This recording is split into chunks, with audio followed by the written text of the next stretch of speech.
Okay, so one of the most effective methods for improving as a player is to share hand histories and ask for feedback and advice. In fact, I get several of these emailed to me every day with players asking for feedback. The problem with a hand history is players too often stress the actions. They focused on what happened, which obviously is a very important aspect, but when you're looking for feedback, you want to make sure you add the logic behind your actions. Not just the action you took, but why you took it.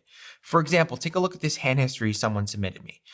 I raised to 25 from the cutoff with eights, a very spewy 2-5 reg, calls on the button. The flop is 9-2 ace. I bet 3/4. He calls. Turn a 9 of hearts. I bet 3/4 again. He jams for 205. I folded.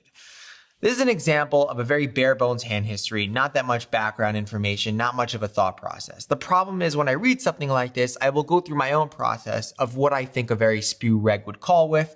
I will also make certain assumptions about why you were doing what you were doing. If you want to improve your thought process, you need to embed why you are doing things into your actions.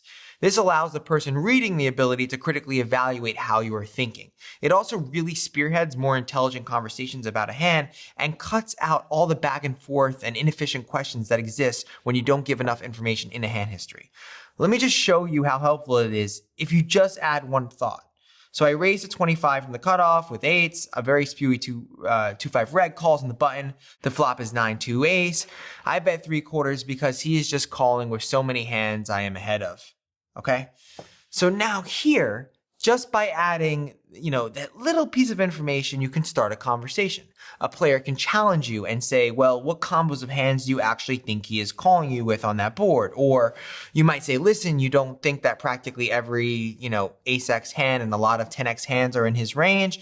Just by adding why, you spark the process of evaluating your thought process, which is really the goal of discussing hand histories in the first place. It's a simple tip, but it's going to have a huge impact on your game and the conversations you have around hands if you actually implement it.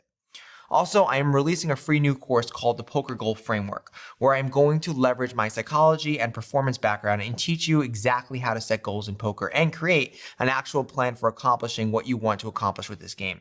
It's going to be a very in-depth, get your hands dirty type workshop. It's starting soon, so make sure you sign up below. And please, if you send me a hand history, just add some whys.